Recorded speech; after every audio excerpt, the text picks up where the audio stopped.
let's go and talk about. You want to talk about Faith Kipyegon in the 1500? To me, Gordon, this just feels like a victory lap. She's running this at altitude. Safan Hassan is not there. She's running on her home country. I think she's going to have fun with this thing. I think she's going to win.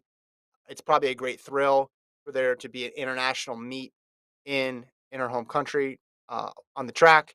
Um, I know all she does is basically run sub 4, and in a lot of cases run sub 355. But I think this one, it's gonna be hard for her to go fast on this one. I feel like. Yeah, I mean, she's going to win. It would be wild if she did it, though. Wouldn't it be crazy? You'd be like, wait a minute, the world's upside down. How is she not winning the 1500 on her home track? Like being one of the best to ever do it. Anyway, but she's going to win. Um, it's just going to be interesting to see in general these distance races at in Nairobi.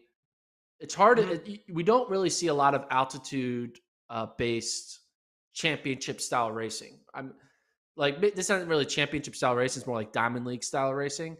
But it's always interesting. I feel like to see how these athletes kind of approach the 1500 and up at altitude.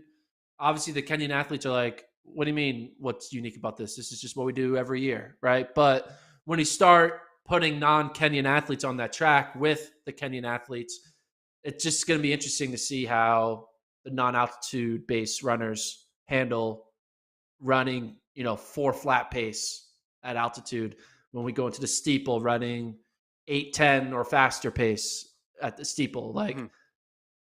it's gonna be interesting how the non-altitude athletes react to the altitude.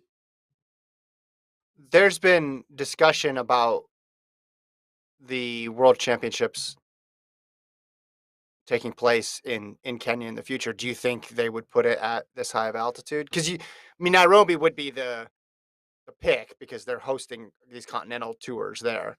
But I know there's probably some hesitancy to putting it at almost 6,000 feet. Would you like to see that? I would love to see it. One, the sprints be amazing, right?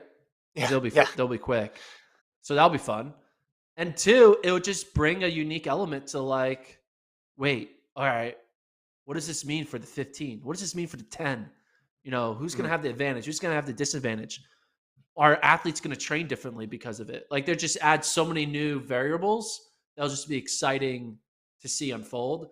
I know, like, way back, like when the NCAA held um, indoors in Boise, everyone was talking Mhm. about like how are people going to handle the Boise altitude? Like, ooh, even when it's in New Mexico, they think about it. But I think it'll just be fun to see just a new dynamic added to the the races and like kind of like, Mhm. well, maybe it's not going to go to chalk anymore because you have this new variable.